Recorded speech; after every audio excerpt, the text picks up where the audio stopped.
I woke up at 5:30 in the morning, as I had done for the past 43 years. Not because I had to, the store didn't open until 9, but because my body didn't know any other schedule. Before, when I worked at the sawmill, I had to get up at first light. Now, in my seventh decade, sleep had become my enemy. It came late and left early, leaving only fatigue and pain in my joints. I lay looking up at the cracked ceiling and thought about the fact that today I was turning 67, a number devoid of any meaning, not an anniversary, not a beautiful date, just another notch on the tree of life, which increasingly resembles a withered pine tree. Happy birthday, you old geezer, I wheezed, lowering my bare feet to the cold floor. My house, a small one-story cottage on the outskirts of Sandpoint, had seen better days. So had I. The wood paneling is cracked, the porch creaks, and the furnace needs constant attention. But it's my house. The only thing I had left after my divorce from Noah, not counting the children who had long since become strangers. I put the kettle on and headed for the bathroom. A woman with deep wrinkles around her eyes and mouth, with gray, short-cropped hair, looked back at me from the mirror. Hands covered in scars and calluses, the legacy of 20 years of working in a sawmill. Her face is weathered, tanned even in winter. The result of living in a small town where you do everything yourself, from chopping wood to fixing the roof. The morning rituals didn't take long. I've never been a woman who spends hours in front of the mirror. A quick shower, some tonic on my face, the only makeup I recognized, and simple clothes. Jeans, a flannel shirt, a worn leather belt with a trout buckle that my husband had given me for our first wedding anniversary. Breakfast was just as simple: scrambled eggs, toast, coffee. Sitting at the kitchen table, I stared at the two white envelopes lying by the salt shaker.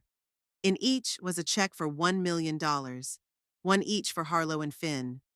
The money I'd inherited after my brother Terrence died. He'd always been luckier than me, bought a piece of land north of Sandpoint for a pittance back in the 80s, and last year the land had been bought for a ski resort. Plus insurance. Terry wasn't married, had no kids. It all went to me, his only relative. $2 million. A sum I couldn't even imagine working for $9 an hour in a sawmill or selling hooks and lines in my little store. A sum that could have changed my life, but instead, I decided to give the money to my children. Why? That was the question Hazel asked me, the only person I told about the inheritance. Why would you do that, Francis? It's not like they're even calling you except to ask you for money.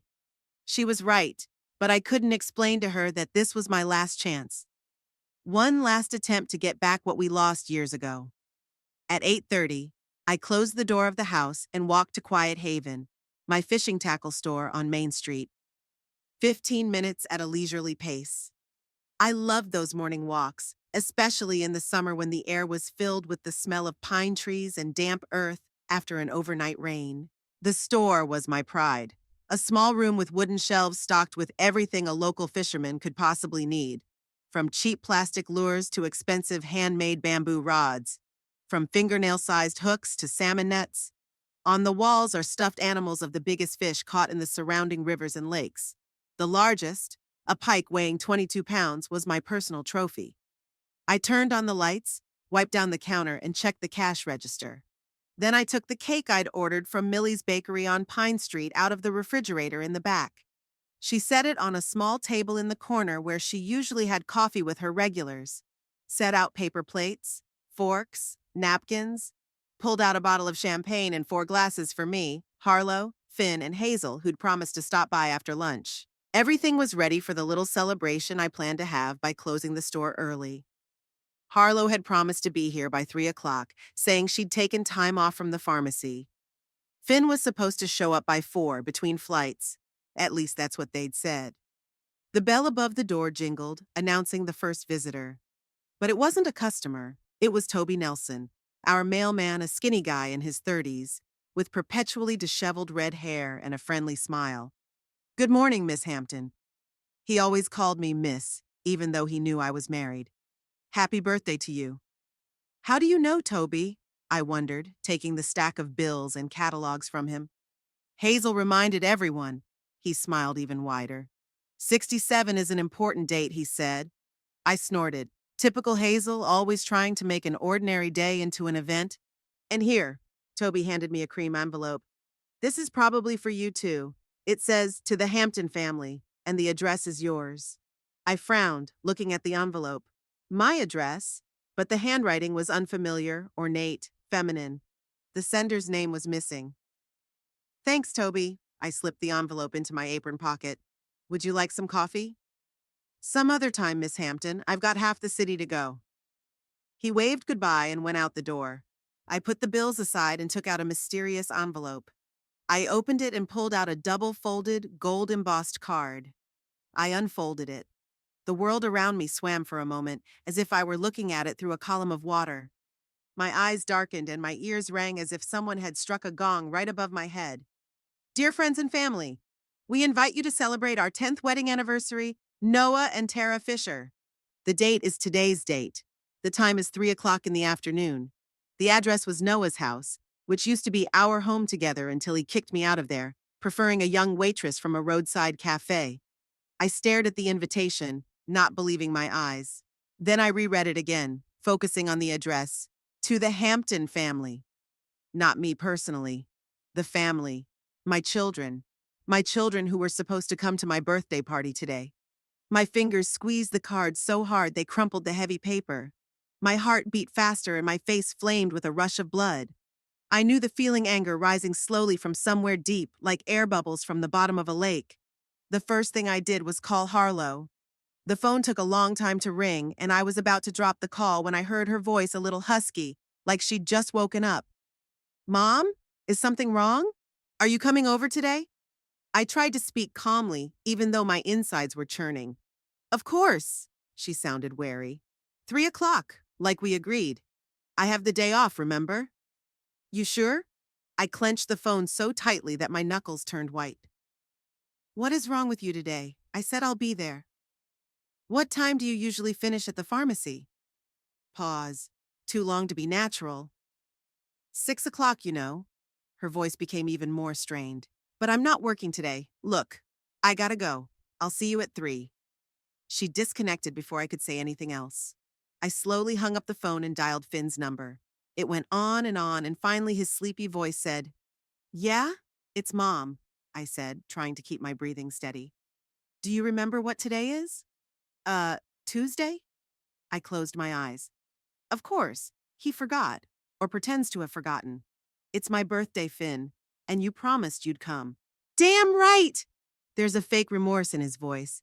Sorry, Mom, that last flight was rough and I'm exhausted. But I remember, of course. I'll be there at 4 o'clock, like we agreed. What are you going to do until then? What do you mean? He's obviously tense. I was just wondering what your plans are before 4 o'clock. Not really. Get some sleep. Wash the car. He stammered. Look, I gotta go. I gotta take a shower. 3 o'clock, I said in a steady voice. Come at 3 o'clock, not 4 o'clock. I want you and your sister there at the same time. But Mom, 3 o'clock, Finn, or you don't have to come at all. The store was slowly filling up with customers. I served them on automatic, smiling, answering questions, wrapping hooks and tacks. And something dark and heavy was growing inside me, like a storm cloud over the lake. At 11:30, I couldn't stand it. I hung a sign on the door that said, closed for technical break, and went to my pickup truck. The old Ford that Noah and I had bought back in the 90s. The car creaked and coughed, but it started. I pulled onto the main road and headed toward East Lake, the neighborhood where my ex-husband and his young wife lived in the big house overlooking the lake. Our ex-house. The one we'd bought when Harlow was 7, and Finn had just started kindergarten. The house he'd gotten after the divorce because I was too broken to fight. I parked 50 yards from the house behind a big maple tree so I couldn't be seen from the driveway. There were already several cars parked in front of the house. Apparently someone had come to help with preparations. I waited. At 12:50, Harlow's red Chevy pulled up. I would have recognized it among 1,000 others with the distinctive dent in the rear fender and the pharmacist's Know Best bumper sticker. She got out of the car, carrying a large gift box. Well-dressed, with her hair styled not at all like when she came to see me, in old jeans and a crumpled t-shirt. 10 minutes later, Finn's black pickup truck showed up too. He was dressed festively too, in a shirt and pants rather than his usual work clothes. He was holding a gift-wrapped bottle in his hands, probably an expensive whiskey, which Noah had always loved. I watched my children enter the house, smiling and clearly anticipating the celebration. A celebration on the day I was born. A celebration at the man who had destroyed our family. Something inside of me snapped completely. Or maybe it was the other way around. Because suddenly, I felt an amazing calmness. It was as if a long-buried pustule had finally burst, releasing all the pain and pus. When I came back, I burst into the house without closing the door. I threw my keys on the table by the entrance with such force that they bounced and fell to the floor. I didn't care. I didn't care about anything. Without taking off my jacket, I walked straight to the kitchen cabinet above the refrigerator. There, behind the boxes of cereal and tea, was a bottle of Jack Daniels, my secret solace on particularly hard days. Today was just such a day. I popped the cap off and took a big gulp straight from the neck. The whiskey burned my throat and tears came to my eyes, not from pain but from rage. Bastards, I hissed, wiping my mouth with the back of my hand. Ungrateful fucking bastards. The second sip was even bigger than the first. The alcohol rushed through my veins, fueling the anger that boiled inside me like tar in a cauldron. I looked at the envelopes of checks on the table. $2 million. Money I was going to give to my kids, even though I knew they didn't deserve it. Money that was going to buy me what I never had, their love and respect. In a fit of rage, I grabbed the envelopes and tore them into small pieces. The white scraps scattered around the kitchen like snow in a blizzard. Pieces of checks, now useless pieces of paper, fell to the floor. "Here you go," I said through gritted teeth. "Get your inheritance." But it wasn't enough. Anger demanded an outlet. I grabbed a plate from the table and threw it against the wall. The porcelain shattered with a deafening crack. The plate was followed by a mug, then another. "You bitch!" I was screaming now, unable to hold back. 20 years, 20 fucking years I worked at that goddamn sawmill so you could have a house, and you ran off with the first pretty girl. I talked to Noah when he wasn't around. I screamed when no one could hear me. I was spewing out everything I'd accumulated over the years, under the mask of the reserved, stern woman people saw. The bottle was about a third empty when I finally collapsed into a chair with my arms around my head. My eyes were blurry, but my thoughts were as clear as water in a mountain stream. It all started in 82nd. I was 24, just moved to Sandpoint from Spokane, fleeing a failed romance and hoping for a fresh start. Jobs weren't easy to find. Small town, few openings. But the Northern Cedar Sawmill was hiring, so I decided to try my luck. The manager, a balding man with a beer belly and a face red from constant drinking, looked at me like I was crazy. "A woman in a sawmill?" He laughed, showing his tobacco yellow teeth. "You wouldn't last a day, baby. Give me a chance." I stood with my shoulders squared, trying to appear taller than my 5'6". "I'm stronger than I look." "Okay," he shrugged. "Your funeral procession. The first day was hell. Hard physical work that I wasn't prepared for. Men who looked at me like a gimmick, some with derision, others with undisguised contempt. Jokes that weren't jokes. Random touches that weren't random. I endured. Gritting my teeth with bloody calluses on my hands, I worked as hard as they did, sometimes even harder. I didn't show fatigue, didn't complain about pain, didn't react to lewd jokes. Gradually, they began to get used to me. After a month, they didn't look at me as a curiosity. In 3, they started saying hello in the morning.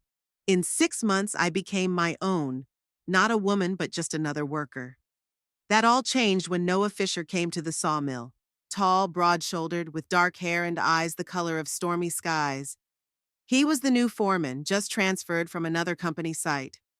"Are you Francis?" he asked, looking at me without his usual male gaze. "I hear you're the best at sorting wood." I nodded, surprised that he knew my name and what I did well. "Will you show me how things work around here?" He smiled, and something inside me trembled, a feeling I'd buried long ago. We were married a year later. Quickly, without a long courtship. We both weren't the type to waste time on sentimentality. Noah was a good husband, caring, reliable, understanding. He never tried to put me in my place like other men did. He respected my independence, my strength, maybe even loved me in his own way. 2 years after we were married, Harlow was born, and 3 years later, Finn. I continued to work at the sawmill, though Noah was now earning enough for me to stay home. But I didn't envision myself as a housewife. Work had become a part of me, my way of proving my worth. I took another sip of whiskey, and Noah's face came into view, the way I'd seen it the last time I'd seen him before he left. Tired, with wrinkles in the corners of his eyes, gray on his temples. But still handsome, damn it. "I'm sorry, Francis," he said then, sitting at the kitchen table with a cup of cold coffee. "It can't go on like this." "What's that?" I stood at the stove, my back to him, not turning around so he wouldn't see my face. "I met someone," he said after a pause. "Her name is Tara. She understands me. She makes me feel alive." I slowly turned around and looked at him. There was a mixture of guilt and relief in his eyes. He had already made up his mind. "How old is she?" was all I asked. 23. He looked away. "But that's not the point." "Of course not," I grinned. "The point is that she understands you, and it makes you feel alive, especially at night, right?" "Don't, Francis," he grumbled. "Don't make a dirty story out of it. What do you think it is?" I felt a wave of anger rising in me. "A beautiful tale of love? You're leaving your wife of 18 years for a girl who could be your daughter." "I'm not leaving her, I'm leaving you," he said quietly. "From what our marriage has become, your perpetual coldness, because you don't know how to love, Francis. You never have." He left. A month later, divorce proceedings began, and I lost everything. The house, most of my savings, even the kids. They chose to stay with their father because he was more fun. Noah was always the soul of the company, able to make me laugh, support me. And me? I was like a rock, solid, reliable, but cold. I had to start from scratch. I had to rent a tiny apartment on the outskirts of town, continue working at the sawmill, although now every day there was torture. Everyone knew about my divorce, that my husband had left me for a young waitress. I could see the pity in the women's eyes and the ill-concealed satisfaction in the men's eyes. The bitch had gotten what she deserved. When Finn went to high school, I finally saved enough to buy a small house on the outskirts of town and open the Quiet Works. Fishing had always been my outlet, the only hobby I allowed myself to indulge in. For hours I could stand on the shore of a lake or river, gazing into the water, feeling connected to something bigger than myself. The store barely kept afloat for the first few years, but gradually began to bring in a steady income. Not wealth, but enough to live a decent life. I didn't need anyone's help. I managed on my own. Children. It was more complicated with the kids. They visited me on weekends, first regularly, then less and less. Harlow, barely out of high school, went off to college in Seattle. She came back 2 years later without a degree but with a new boyfriend, a tall blonde guy with tattoos and blank stares. She got a job at a pharmacy and seemed to have her life together, but something in her changed. She got nervous, irritable. Sometimes she'd call me in the middle of the night talking incoherently, fast, and then she wouldn't call me back for weeks. Finn followed in his father's footsteps by working in construction. But unlike Noah, he never stayed in one place for more than a few months. He was always looking for something new and better. Eventually, he became a trucker, a job that allowed him to be constantly on the move, without being tied to a place or people. Both of them came to me only when they needed something. Usually money. Harlow for a new car, Finn to pay off another debt. I gave, even though I knew I'd probably never see it again. I gave because it was the only way I could see them, talk to them. "You don't know how to love, Francis. You never have." Noah's words rang in my ears like a pesky mosquito on a summer night. Maybe he was right. Maybe I really didn't know how to love not the way they all needed me to. Not with hugs and kisses, not with tender words and acts of caring. My love was different. Silent, harsh, expressed in deeds rather than words. I provided a roof over his head, food on the table, clothing, education. Wasn't that enough? Apparently not. Not enough for Noah, who sought warmth and understanding. Not enough for Harlow, who wanted the maternal approval I didn't know how to give. Not enough for Finn, who needed support and guidance, not a silent figure who was always tired after work. I finished my whiskey and stood up staggering. I felt dizzy, but the anger had subsided a little, giving way to a familiar bitterness. I walked to the living room and sank into a chair by the window, staring at the darkening sky. It was starting to rain small, drizzling rain, typical of Idaho this time of year. I'd always prided myself on my strength, that I stood strong when others would have broken, that I made it through alone without anyone else's help. But today, on my 67th birthday, I felt not strong, but just old and alone. A woman who had given everything her youth, her strength, her feelings, and got nothing in return. The clock on the wall showed 4:30. At Noah's house, the party must have been in full swing. The children were drinking champagne, laughing, socializing with the other guests, having fun without me. Suddenly, there was a knock on the door. I flinched and straightened up. Who could it be? Had one of the kids remembered me after all? Francis? Are you home? Hazel, my neighbor and only friend, came from the porch. I brought pie. I didn't answer. I didn't have the energy to get up and open the door, to explain what had happened, to listen to sympathy or worse, advice. Okay, I'll leave it here on the porch, she said after a pause. I'll come back later. I heard footsteps retreating and I was alone again. Alone with my thoughts, my memories, and the broken dishes in the kitchen. I had to do something. I had to somehow move on with this new, final clarity. My children didn't love me. Maybe they never had. I was an ATM machine for them, a source of financial support, but not a mother, not in the sense that they needed one. Well, if that was the case, then the rules of the game needed to change, and I knew exactly how to do it. The morning after my birthday was chilly. The rain drummed on the roof, and the wind threw handfuls of drops through the windows, like someone was trying to get through to me. I woke up with a headache, the inevitable consequence of last night's whiskey. My mouth felt as dry as the desert, and little hammers pounded in my temples. I struggled to get up from the chair I'd spent the night in and wandered into the kitchen. I was greeted by a mess of broken dishes on the floor, torn envelopes, and an overturned chair. I put the kettle on and began to clean up. I picked up the larger pieces first, then swept up the smaller ones, mopped the floor, threw away the empty bottle, tidied up the kitchen as if nothing had happened. But something did. Something in me finally broke, or on the contrary, fell into place. While I mechanically performed the usual actions, a plan was forming in my head.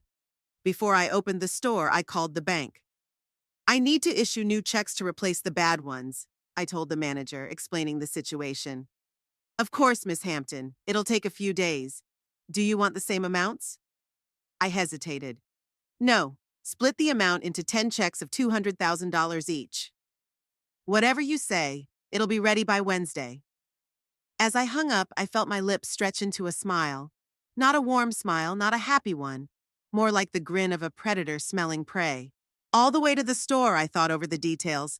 The idea came suddenly, as often happens during fishing, when you sit with a rod for a long time without a nibble, and then suddenly realize you just need to change the bait.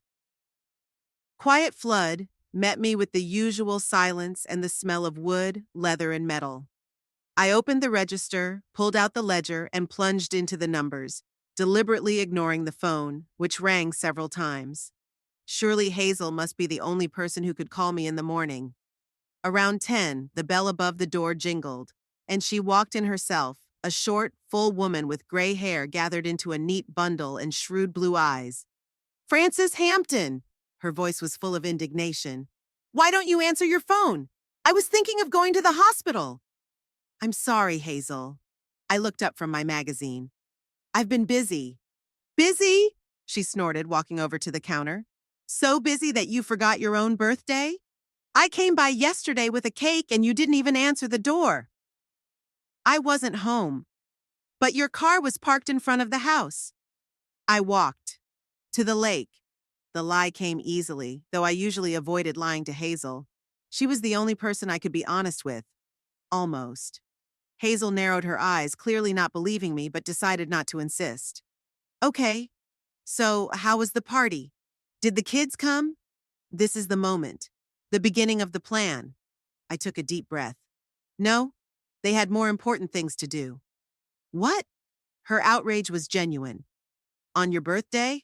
What could be more important? Noah and his young wife's wedding anniversary, I said in a flat voice that didn't show emotion. 10 years after all, it's a big date. Hazel froze with her mouth open. Then she shook her head. They chose to go to your ex-boyfriend's house rather than congratulate their own mother? Her voice shook with indignation. That's exactly right. And you just, accept it? She looked at me in disbelief. I set the pen aside and closed the journal. It was time to take the first bait. You know, Hazel, it's made me rethink a lot of things, especially the way I plan for my future. What do you mean? She frowned, catching something new in my voice. I'm thinking of selling the store, I said, watching her carefully. And maybe the house, too. Sell it? Hazel gasped. But why? You've always said that Quiet Haven was your life's work. Things change, I shrugged. Besides, things aren't going as well as they used to. These new online stores are taking away customers and taxes are going up. That was a half-truth. Competition had indeed increased, but the store was still bringing in a steady income, enough to live modestly but comfortably. I think you're making a hasty decision. Hazel put her hand on mine. Because of yesterday. Don't do something you'll regret. I've thought it over. I released my hand gently. By the way, could you lend me your tape recorder? The little digital one. I want to jot down some ideas for the sale. Sure, she nodded, though I could tell by the look on her face that she didn't believe in that reason. I'll bring it over tonight. Thanks. I smiled, trying to look grateful. And Hazel, I'd rather you didn't tell the kids about my plans yet. I want to let them know when I'm ready. Of course, she nodded, but I knew Hazel too well. She wouldn't be able to help herself and would accidentally tell Harlow or Finn at the first opportunity. That was exactly what I was counting on. After Hazel left, I opened my desk drawer and pulled out a small notebook with a worn leather cover. In there, I kept a record of my children's debts, all the amounts I'd given them over the years. Not one of them had ever paid back $1, never even offered. I hadn't insisted, believing it was my parental duty to help my children. But now those notes were taking on a new meaning. They were becoming proof. Proof that to my children I was only a source of financial support, not a person worthy of respect and love. All day I worked as usual, serving customers, ordering new merchandise, checking inventory. But there was a plan brewing inside me, the details of which were becoming clearer and clearer. In the evening, as promised, Hazel brought a tape recorder, a small silver device about the size of a lighter. Here you go, she said, holding it out to me. Just don't do anything stupid, Francis. Like what? I raised my eyebrows innocently. I don't know, she sighed. But you look like you're up to something. I know that look. It's the same look you got when you decided to sue the sawmill for discrimination. And you won, I reminded you. Yeah, but I lost a lot of friends. I never had many friends, Hazel, just you. She shook her head. Be careful, okay? Whatever you're planning. When she left, I checked the recorder. It worked perfectly, recording even whispers from across the room. Perfect for my purposes. The next week was spent waiting. I knew Hazel wouldn't hold back and tell my children about my financial problems and my plans to sell the store and the house. All that was left was to wait for their reaction. Harlow called first, on Monday, 5 days after my birthday. I was just closing up store when the phone rang. Mom? She sounded concerned. Are you okay? I'm fine, I answered dryly. Why? It's been a while. I wanted to apologize for your birthday. I really had some pressing business to attend to. Of course. I didn't tell her I knew she was lying. Let her think I was in the dark. It happens. Can I come over tonight? I'll bring dinner. Thai food, the kind you like. Oh, here it is. Hazel had obviously already talked to her. Sure, I said, trying to keep my voice normal. I'll be home in half an hour. Hanging up, I took the recorder out of my pocket, checked the batteries, and pressed the record button. Then I tucked it back into my shirt pocket, under my sweater. Now every word of our conversation would be recorded. Harlow arrived at 7 sharp, with bags of food and a strained smile. She looked nervous, constantly fixing her hair, talking too fast, laughing at her own jokes. I immediately noticed the signs I'd learned to recognize over the past few years: dilated pupils, a twitch at the corner of her mouth, a slight tremor in her hands. She was on pills. Again. You look tired, I said, setting the table. Lots of work at the pharmacy, she said with a wave of her hand. It's cold season. Everyone's buying up medicine. We sat down at the table, and I let her talk about work, about a new show, about a neighbor who had a dog that was too loud. The usual small talk, behind which she tried to hide the true purpose of her visit. Finally, after a second round of pad thai, she got down to business. Mom, I heard a rumor. She hesitated for words. Hazel said you were having some trouble with the store? Oh, that. I sighed, feigning exhaustion. Yeah, it's not going well. Online shopping, you know. Everyone's ordering gear online now. But you always said that you have a special approach, that your customers value personal recommendations. Things change. I shrugged. Young people don't need advice from an old lady like me. They want discounts and fast delivery. Don't say that. She frowned. You're not an old lady, and your store is the best in town. Used to be. I shook my head. Now I can barely make ends meet. I'm thinking of selling before I go completely bankrupt. Sell?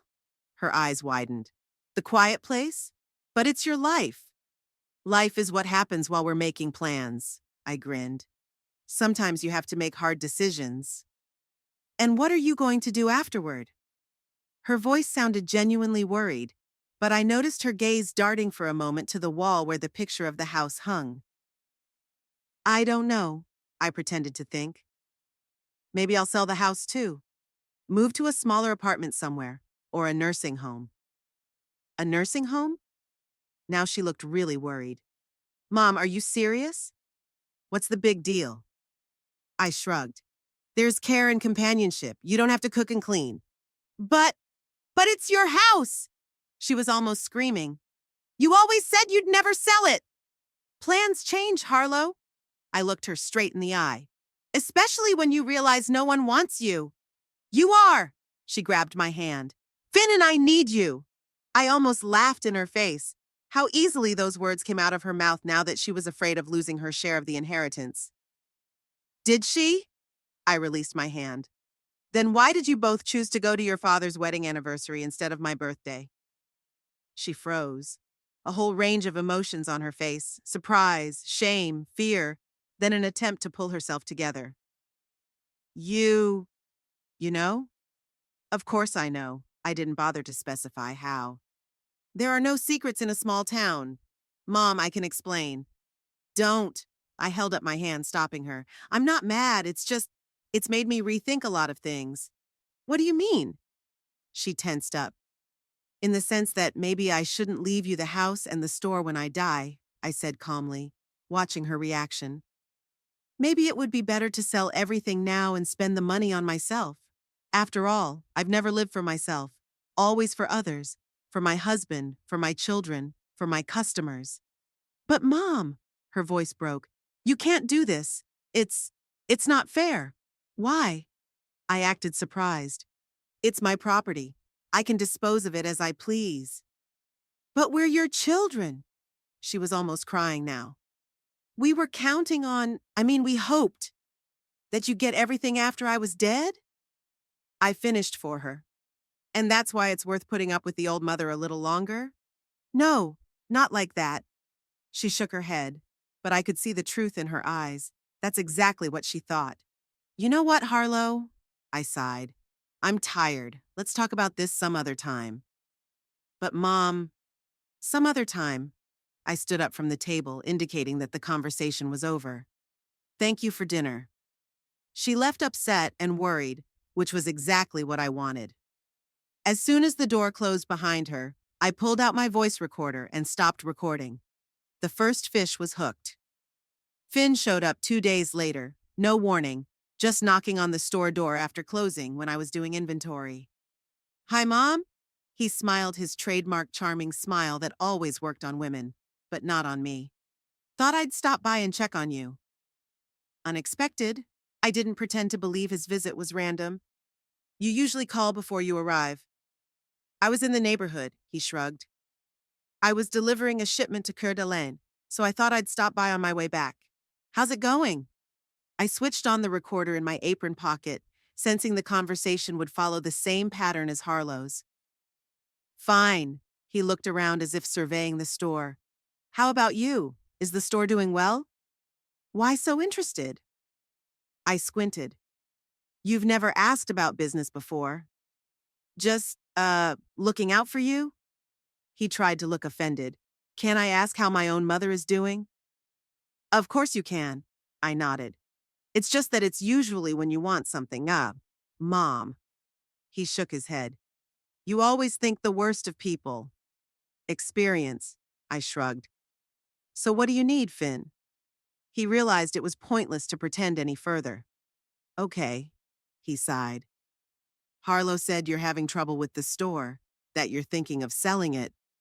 And the house too, I added. Sell everything and move. Where? His eyebrows went up. Florida, maybe, or Arizona. It's warmer there, less joint problems. But, that's crazy. He threw up his hands. You've lived here your whole life. All your friends are here. What friends, Finn? I grinned. I only have Hazel, and she's moving to Portland soon to stay with her daughter. That was a lie. Hazel wasn't going anywhere, but I needed to add to his anxiety. What about us? He looked confused.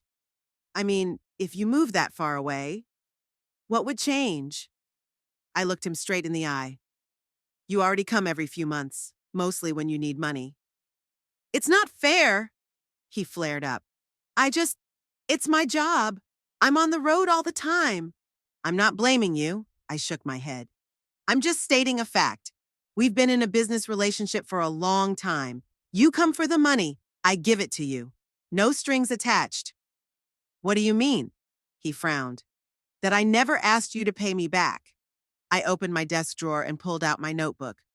All these years, I've written down every dollar I've given you and Harlow. Never showed you because I didn't want you to feel indebted. But now that I need the money myself, I opened the book and showed him the pages of notes. His eyes widened when he saw the amounts. Shit, Mom. He ran his hand through his hair. I had no idea you wrote everything down. Of course you did. I slammed the book shut. You just hoped I'd never ask for it back. And you're asking now? He looked terrified. No, I shook my head.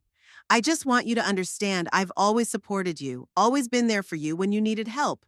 And when I need support, at least moral support, you prefer to spend time with your father and his new wife. Mom, he looked guilty. About your birthday, it was wrong. We should have come to you. But we didn't.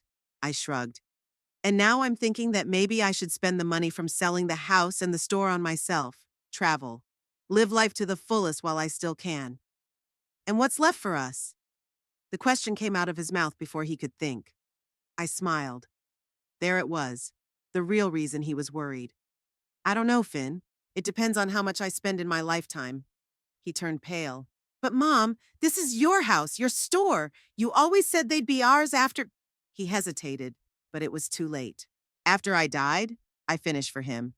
Yes, that was my plan, but plans change, especially when you realize your children are waiting for you to die so they can inherit. That's not what I meant. He looked really upset. I swear, Mom, I don't want you to die. Just counting on the inheritance. I nodded. I understand. It's natural. But I need to think of myself too. After all, I'm a lonely old woman. Who will take care of me if not myself? We will! He grabbed my hands. Me and Harlow. We'll come back more often, help you out. Just don't sell the house, okay? It's our family home. I chuckled inwardly. Our family home, huh? The one he hadn't been to in 6 months? I'll think about it, I said, releasing my hands gently. But I can't promise anything. He walked away, worried and confused, mumbling something about talking to Harlow and they'd figure out how to help me. I watched him go, feeling strangely satisfied. The second fish was hooked, too. That evening, I listened to both tapes, taking notes. Every word, every intonation confirmed what I already knew. My children were only interested in their inheritance, not me, not my health or happiness, only the property they hoped to receive after my death.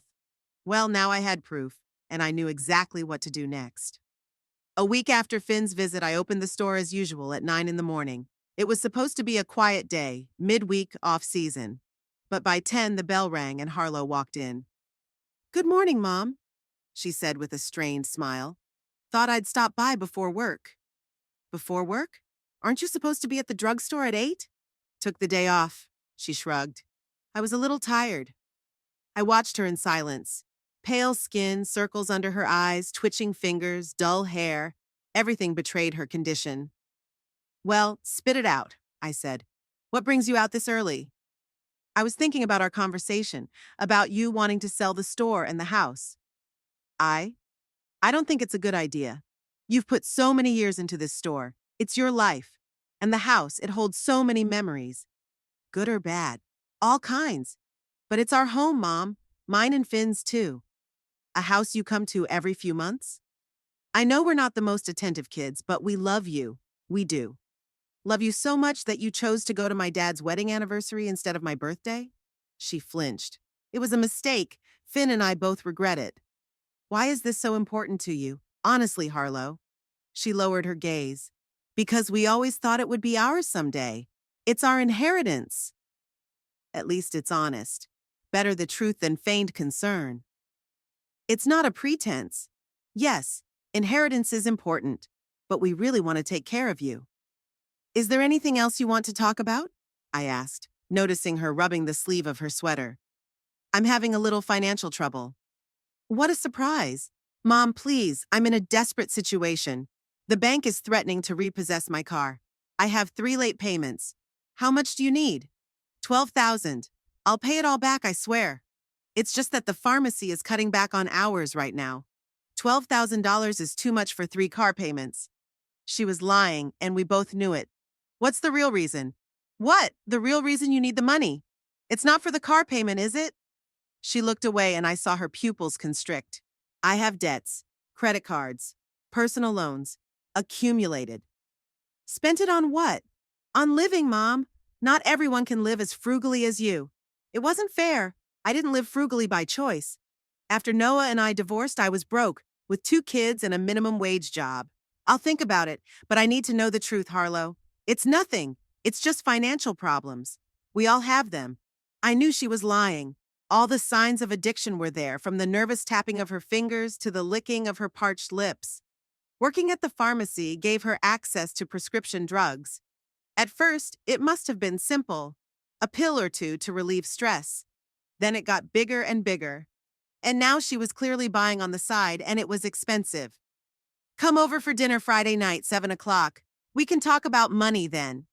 "But Mom, I need it sooner. The bank's only giving me till Thursday." "Friday, Harlow, and don't be late." She left, slamming the door. I remained seated, staring into space. Part of me wanted to help her, my baby, despite the disappointment. But the other part realized that the money wouldn't go toward a car, but toward pills. The bell jingled again. Finn walked in. He looked better than his sister, clean-shaven and wearing a fresh shirt, but his eyes showed the same nervousness. "Hey, Mom. How's it going?" "Never better. Your sister just got out." "What, are you two in cahoots?" "Harlow was here?" "No, we weren't in cahoots. I was just in town." "Just like last time, it's amazing how often you've been to Sandpoint." "The flights just happened to coincide." He was looking at the window. "Look, maybe I could help you with the store. Take a shift once in a while, give you a break." "Since when are you interested in fishing? Or retail?" "I just want to help. You're right. I haven't been a good son." "That's commendable. How long will this sudden transformation last?" "You don't believe me." "Should I?" "I believed you once, Finn. I believed you were done gambling. I believed you'd pay back your debts. I believed you'd never ask for money again." He looked up. There was desperation in them. "I'm in trouble, Mom. I'm in real trouble." "Let me guess. Debts?" He nodded. "I started gambling again. Little things at first, then more and more. Thought I'd win it back, but it just got deeper." "How much?" $20,000. He said it so quietly I could barely hear him. $20,000? Finn, that's crazy. Where does a trucker get that kind of money to gamble? "I took out loans. I borrowed from friends. Then I borrowed from people I shouldn't have. Loan sharks? Worse, bookies, Nick Torelli. I went pale. Even I knew that name. Torelli controlled illegal gambling in the county. And now he's demanding his money back. By the end of the week. Otherwise. He ran the back of his hand across his throat. Don't be so dramatic. He won't kill you. But he might break your legs. Thanks for the reassurance. What do you want me to say? That I'm gonna save you? $20,000 I don't have? I thought you had money from Uncle Terrence's land sale. At least 10,000. I'll collect the rest, I swear. I was silent, looking at my son. He used to be a sweet boy with dimples in his cheeks. He liked to build model airplanes. When did it all go wrong? Come over for dinner Friday night, 7 o'clock. We'll talk then. But Mom, I don't have till Friday. Torelli gave me until Thursday. So, you'll have to come up with something for one day. Friday at 7 o'clock. And be sober. Finn wandered around the store some more. After a while, the bell rang. Jim Conroy, a regular customer, came in. Morning, Francis. How's the catch today? It's quiet so far, Jim. Can I help you? While we were discussing trollers, I noticed Finn slip behind the counter to the back. I pretended not to notice.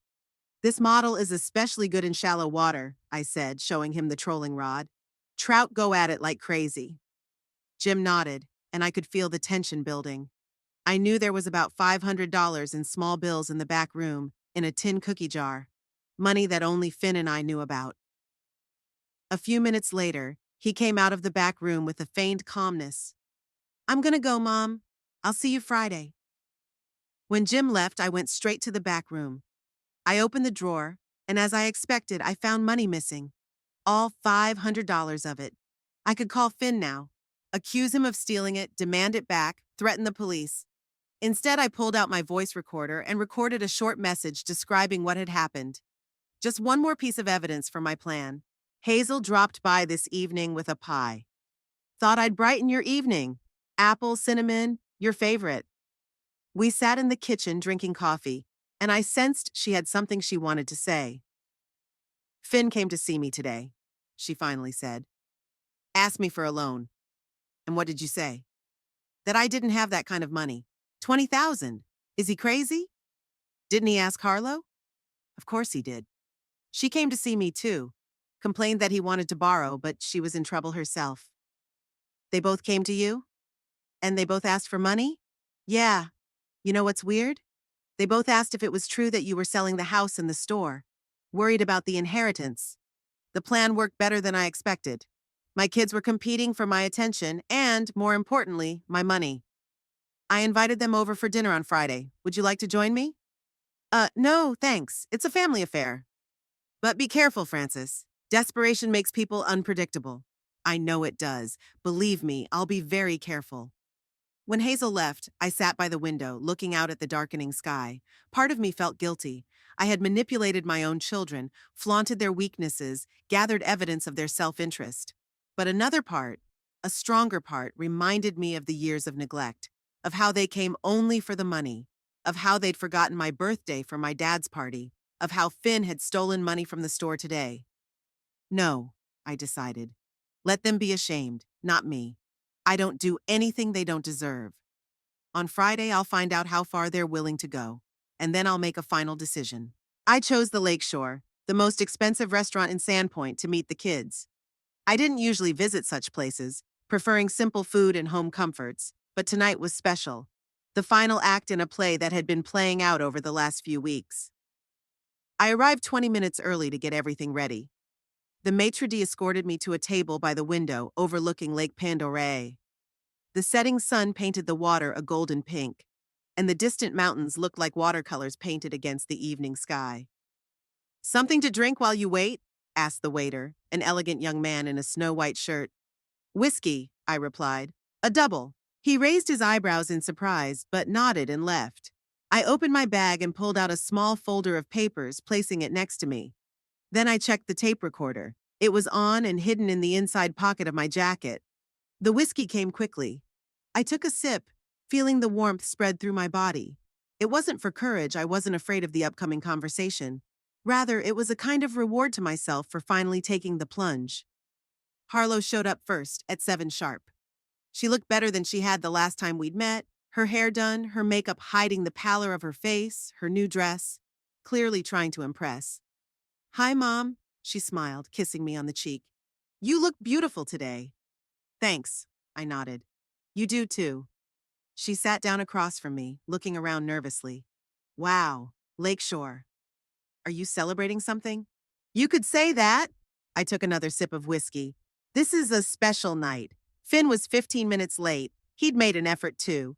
He'd shaved, put on a clean shirt, and even a tie, which was rare for him.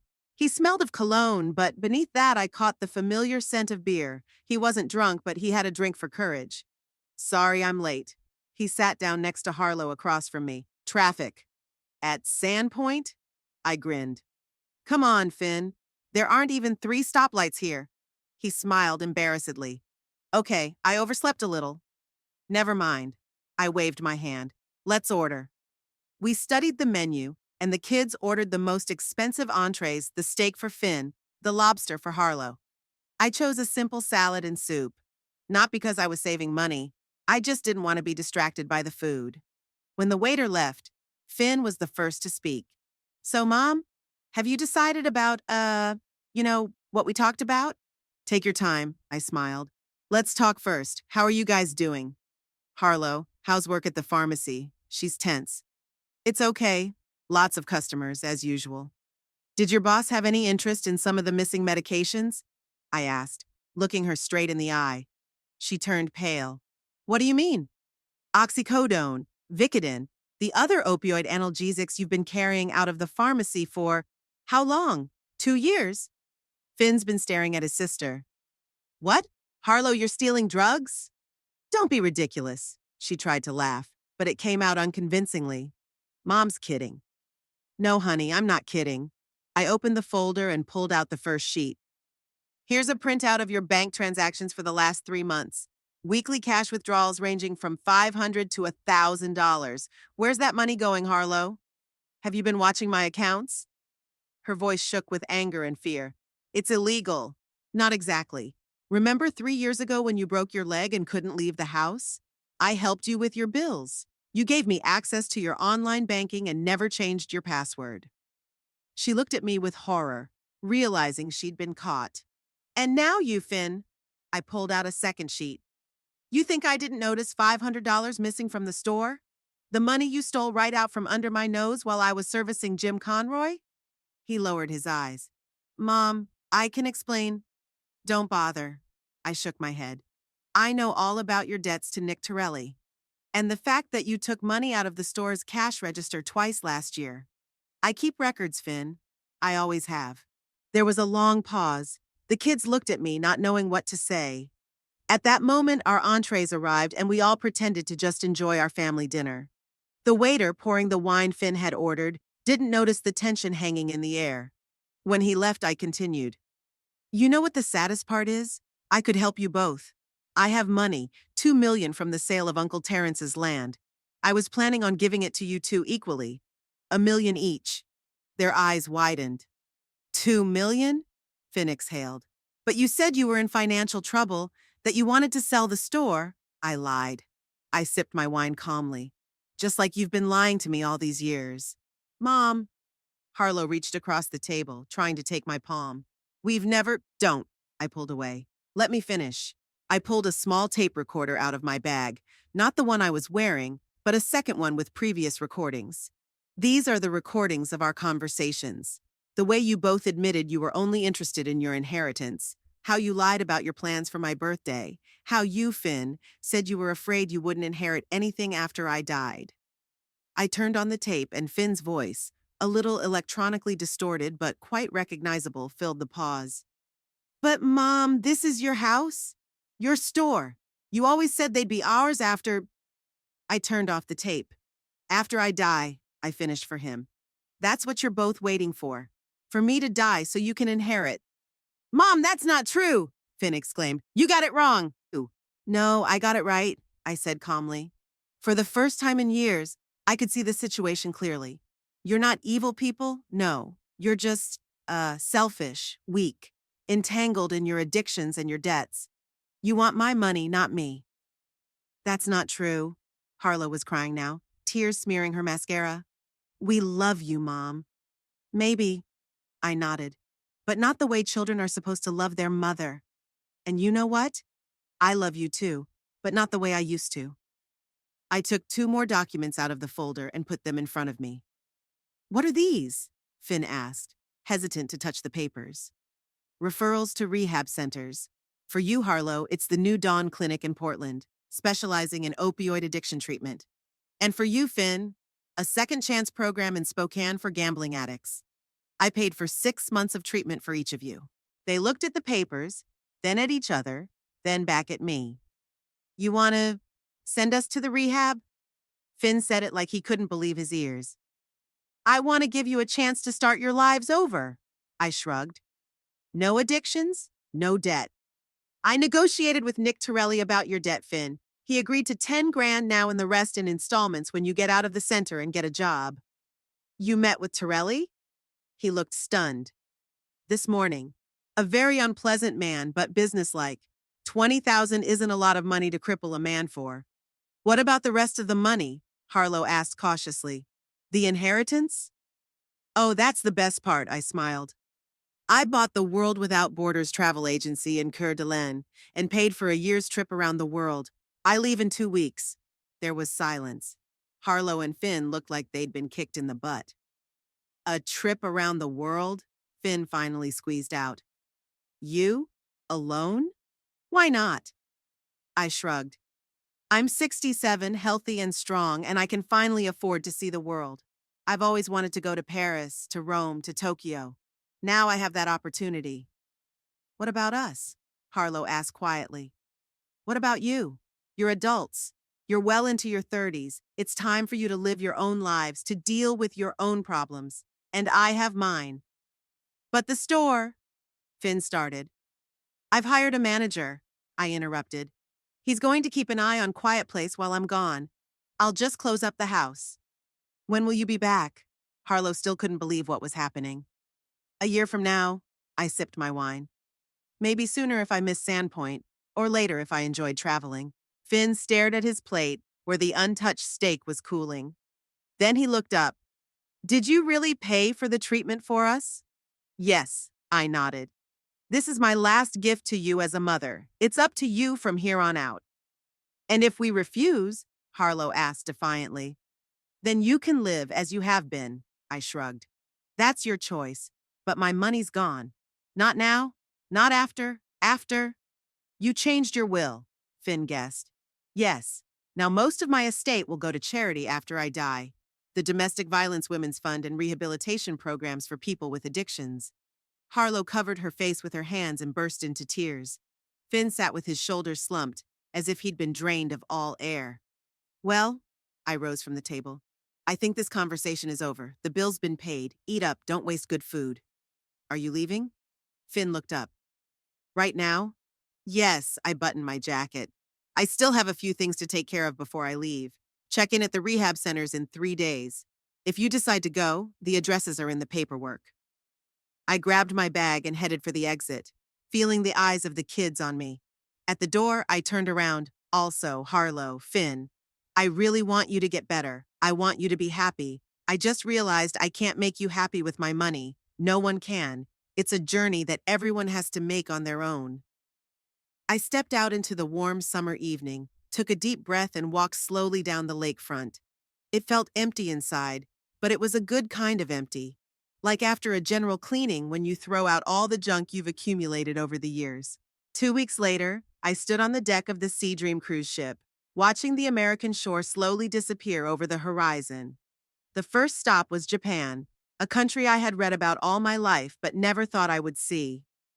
The sun was setting in the ocean, coloring the water the same golden pink color as Lake Pend Oriole that night at the restaurant. I breathed in the salty sea air and smiled. The night before I left, Hazel informed me that Harlow and Finn had decided to get treatment after all. Finn had gone to Spokane, Harlow to Portland. I didn't know whether it was remorse, fear of a future without my financial support, or a genuine desire to change. But it was their choice. and I respected it. I didn't know what the future held, whether we would be able to rebuild our relationship when I returned. Would they be able to see me not only as a source of money, but as a person with dreams and desires? Whether I can forgive them truly, without a shadow of resentment. But now, standing on the deck of the ship taking me toward a new life, I felt only one thing: freedom. For the first time in decades, I was truly free. Free from guilt, from obligation, from always having to be strong for others. And no matter what happened next, I would never trade that freedom for anything.